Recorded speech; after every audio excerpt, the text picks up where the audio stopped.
मराठी मंत्रांच्या चॅनलमध्ये आपले खूप खूप स्वागत. नवीन व्हिडिओ पाहण्यासाठी लाईक करा, सबस्क्राईब करा आणि बेल बटन दाबा. श्री गणेशाय नमः. श्री शिवमहापुराण विद्येश्वर संहिता अध्याय 11. शिवलिंगाची स्थापना. शिवलिंग पूजा विधीचे वर्णन. शिवपद प्राप्त करण्यासाठी आवश्यक कर्माचे विवेचन. प्रयाग क्षेत्री जमलेल्या ऋषीने सुतजींना आम्ही आत्तापर्यंत शिवलिंगाचा महिमा, शिवाची मूर्ती आणि लिंग यातील फरक, दोहोंच्या पूजनाची विधी याविषयी माहिती विविध कथांच्या आधारे मिळवली. आता आपण आम्हाला शिवलिंगाची स्थापना कशा प्रकारे केली पाहिजे, शिवलिंगाची लक्षणे कोणती, शिवलिंगाचे पूजन कशा प्रकारे करावे, शिवपद प्राप्त करण्यासाठी मानवाने कोणकोणत्या प्रकारची कार्य करावीत याविषयी सविस्तर ज्ञान देण्याची कृपा करावी अशी विनंती केली. सुतजी म्हणाले, मुनिवरांनो, शिवलिंगाची स्थापना कशी करावी याविषयी सर्वप्रथम माहिती देतो.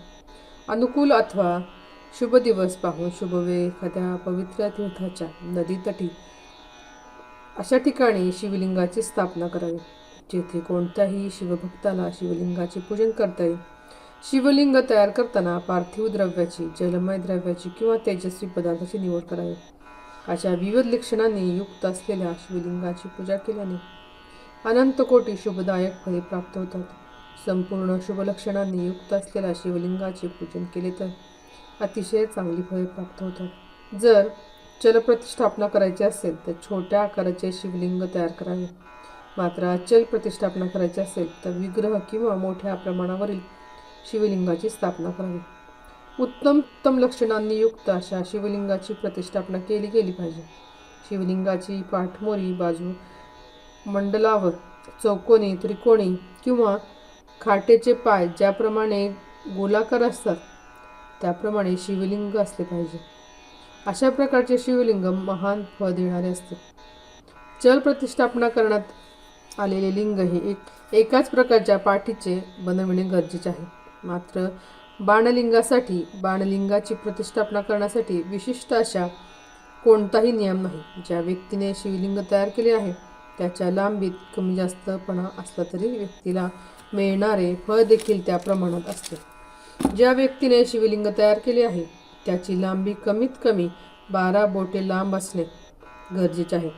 जर या लांबीत काही कमी जास्तपणा आला तर विधिवत पूजन केल्यानंतर पूजा करणाऱ्या व्यक्तीला मिळणारे फळ त्याच प्रमाणात असते. मात्र शिवलिंग तयार करताना जास्त लांबीचे, जास्त आकाराचे शिवलिंग तयार करण्यात आले असेल तर त्यात कोणता दोष आहे असे म्हणता येणार नाही. शिवलिंग तयार केल्यानंतर त्याची प्रतिष्ठापना करण्याअगोदर सुंदर असे मंदिर बांधावे. त्यात विविध देवगणांच्या मूर्ती अलंकृत असाव्यात. देवालयाचा गाभारा अतिशय स्वच्छ आणि दर्पणाप्रमाणे स्वच्छ असावा. देवालयाच्या गाभाऱ्यात 9 प्रकारची रत्ने असावीत. पूर्व आणि पश्चिम दिशेला दरवाजे असावेत. ज्या ठिकाणी शिवलिंगाची प्रतिष्ठापना करायची आहे अशा ठिकाणी जमिनीत नीलम, लाल रंगाचा वेंड्यूर, श्याम, मरकत, मोती, गोमेद, पुष्कराज, हिरा, मृगा अशी नवरत्ने विधिवत शास्त्रोक्त पद्धतीने सोडावीत. 5 जन्म मंत्रांच्या आधारे तयार करण्यात आलेल्या शिवलिंगाची 5 ठिकाणी पूजा करावी.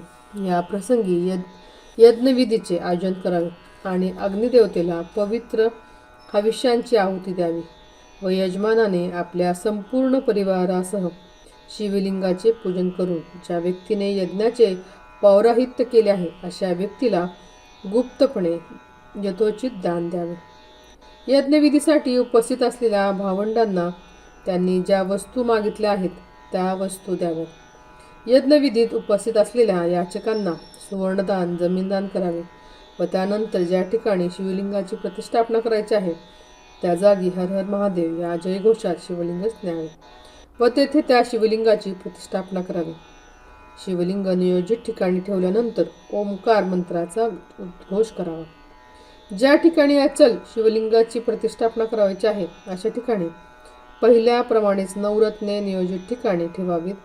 त्यावर दीर्घकाळ टिकणारा लेप लावावा. मूर्तीची स्थापना करण्यासाठी 5 जन्य मंत्राचा उपयोग करावा. लिंगाची आणि मूर्तीची प्रतिष्ठापना करण्यात एवढाच फरक आहे की लिंग प्रतिष्ठापना करताना प्रणव मंत्रच उच्चारावेत असे विधान आहे. मात्र मूर्तीची प्रतिष्ठापना करण्यासाठी 5 जनमंत्राचा उपयोग करावा असे विधान आहे. जेथे शिवलिंगाची स्थापना करण्यात आलेली आहे अशा ठिकाणी मूर्तीचीही प्रतिष्ठापना करता येते. ज्यावेळी उत्सव असतो त्यावेळी शिवाची मूर्ती पालखीत बसवण्यासाठी ठेवण्यासाठी योग्य अशी व्यवस्था करणे आवश्यक आहे. केवळ लिंगाचीच पूजा केल्याने महादेवाचे पूजन होते असे नाही, तर मूर्तीची पूजा केल्यानेही शंकराचे पूजन करता येते. महादेवाच्या लिंगाची स्थापना केल्यानंतर त्याचे विधी व शास्त्रोक्त पूजन करावे. देवालयाच्या आसपास ध्वजा पताका लावाव्यात. अशा पूजनामुळे देखील शिवपद प्राप्त होते. आवाहन, आसन, अर्घ्य, पाद्यपूजन, अभ्यंग स्नान, वस्त्र, जानवे, निरांजन आदी बाबी शिवलिंगाला अर्पण कराव्यात. गंध, पुष्प, नैवेद्य, तांबूल, समर्पण, नमन आणि तर्पण हे शिवलिंगाच्या पूजेचे 16 विधी 16 संस्कार असल्याचे मानण्यात आले आहे. अशा पद्धतीने पूजा केली तर शिवपद प्राप्त होते. एखाद्या मनुष्याने ऋषीमुनींनी देवदेवतांनी स्थापना केलेल्या शिवलिंगाचे तसेच प्रकट झालेल्या शिवलिंगाचे वरील सांगितलेल्या पद्धतीनुसार पूजन केले, यथाशक्ती दानधर्म केला तर संबंधित व्यक्तींना शिवपद प्राप्त होते. शिवलिंगांना प्रदक्षिणा घातल्याने किंवा नमस्कार केल्यानेही शिवपदाची प्राप्ती होते. नित्यनेमाने शिवलिंगाचे दर्शन घेतले तर ते ही कल्याणप्रद असल्याचे मानण्यात आले आहे. माती, कोणत्याही धान्याचे पीठ, गूळ, लोणी, भस्म आदी वस्तूंपासूनही आपल्या इच्छेनुसार शिवलिंग तयार करून दररोज 10,000 प्रणव मंत्रांचा जप केल्याने किंवा संध्येच्या वेळी 1,000 प्रणव मंत्राचा जप हे शिवपद प्राप्तीचे मार्ग आहेत. जेव्हा जप केला जातो तेव्हा मकरांत प्रणवाचे उच्चारण केल्याने मन शुद्ध होते. समाधी अवस्थेतही जप मनातल्या मनात केल्याने शिवपदाची प्राप्ती होते. इतर वेळी मात्र उपांशू जप करावा असे प्राविधान आहे. दररोज तन्मन एकाग्र करून 10,000 पंचाक्षर मंत्राचा जप केला किंवा सकाळी आणि संध्याकाळच्या वेळी संध्या करताना 1,000 पंचाक्षर मंत्रांचा जप केला तर त्यामुळेही शिवपदाची प्राप्ती होते. त्यानंतर सुतजींनी प्रत्येक वारणीयाने शिवपद प्राप्त होण्यासाठी कोणत्या मंत्राचा जप करावा याची माहिती सांगण्यास सुरुवात केली. वर्णीयांनी शिवपदाची प्राप्ती व्हावी यासाठी प्रणवयुक्त पंचाक्षर मंत्र अतिशय उत्कृष्ट असल्याचे मानण्यात आले आहे. क्षत्रियांसाठी ओम नमः शिवाय या मंत्राचा उद्घोष शिवपद प्राप्तीसाठी योग्य असल्याचे मानण्यात आले आहे. नमो नमः या मंत्राचे उच्चारण करणे असल्याचे मानण्यात आले आहे. मंत्राचे उच्चारण केवळ पुरुषांनीच करावे असा कोणताही नियम नाही. शिवाय नमः या मंत्राचे पठण स्त्रियाने केले तरी त्यांना शिवपद प्राप्त होते. सुतजी म्हणाले, पंचाक्षर मंत्राचा पंचकोटी जप केला तरीही मानवाला शिवपदाची प्राप्ती होते. या मंत्रात जे 2 शब्द आहेत त्याचे अलग अलग पठण किमान 1,00,000 वेळा केले तरीही शिवपदाची प्राप्ती होते. जर 1,000 दिवस सातत्याने ओम नमः शिवाय या मंत्राचा 1,000 वेळा जप केला, गायत्री मंत्राचा जप केला तरीही शिवपदाची प्राप्ती होते. वेदमंत्राचे अस्खलित उच्चारण, वेदांचे पारायण केले तरी ते शिवपदापर्यंत नेणारे असते. शिवपदाची प्राप्ती होण्यासाठी जे विविध मंत्र आहेत त्यांचे किमान 3 लक्ष वेळा जप करणे हे अत्यंत महत्त्वाचे मानण्यात आले आहे. विशेषतः ओम या मंत्राचा महिमा अनन्यसाधारण आहे. या मंत्राचा 1,000 वेळा जप केला तर मनुष्याच्या ज्या इच्छा आहेत त्यांची पूर्तता होण्यास मदत होते. जी व्यक्ती भगवान शंकराचे पूजन करण्यासाठी फुले उपलब्ध व्हावीत यासाठी फुलझाडे आणि बाग बगीचे लावते, शंकराचे मंदिर स्वच्छ ठेवण्याच्या उद्देशाने मंदिराची साफसफाई करते, अशा व्यक्तीला शंकर प्रसन्न होतात. त्याचा परिणाम म्हणजे संबंधित व्यक्तीला शिवपदाची प्राप्ती होते. मानवाला मोक्ष मिळवायचा असेल तर अशा मानवाने भगवान शंकराची जी तीर्थक्षेत्रे आहेत, ज्या ठिकाणी शंकराची मंदिरे आहेत, अशा ठिकाणी दीर्घकाळ निवास केला पाहिजे. पुण्यक्षेत्री असलेल्या विहिरी, तलाव यांना शंकरासमान मानले पाहिजे.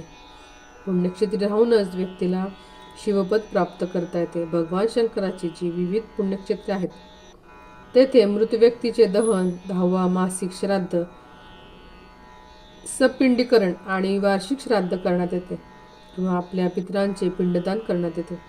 अशा व्यक्ती तत्काळ सर्व पापातून मुक्त होतात व अशा व्यक्तींना शिवपद प्राप्त होते. व्यक्ती ज्या लोकी राहते तेथे आपल्या वर्णानुसार उचित कार्य केल्यानेही तिला शिवपदाची प्राप्ती होते. सूतजी शिवपदाची प्राप्ती होण्याचे विविध मार्ग सांगत होते. त्यांचे कथन करत होते. सूतजी म्हणाले, दिवसाचे 3 प्रहर असतात, सकाळ, दुपार आणि संध्याकाळ. या तिन्ही प्रहरात शास्त्रात नमूद केलेल्या वर्तनानुसार कर्म केले तर शिवपदाची प्राप्ती होते. रात्रीच्या 4 प्रहरांपैकी जे 2 प्रहर आहेत त्यांना निशित काळ असे संबोधण्यात आले आहे. विशेषतः निशित काळात भगवान शंकराचे पूजन केले तर त्यापासून अनंत चांगले फळ प्राप्त होते. सूतजींनी शिवलिंगाची स्थापना, त्यांचे पूजन करण्याचे विधी याची अत्यंत शास्त्रोक्त शब्दात प्रयागक्षेत्री उपस्थित असलेल्या ऋषीवरांना माहिती दिली. ओम नमः शिवाय. अध्याय 11 समाप्त.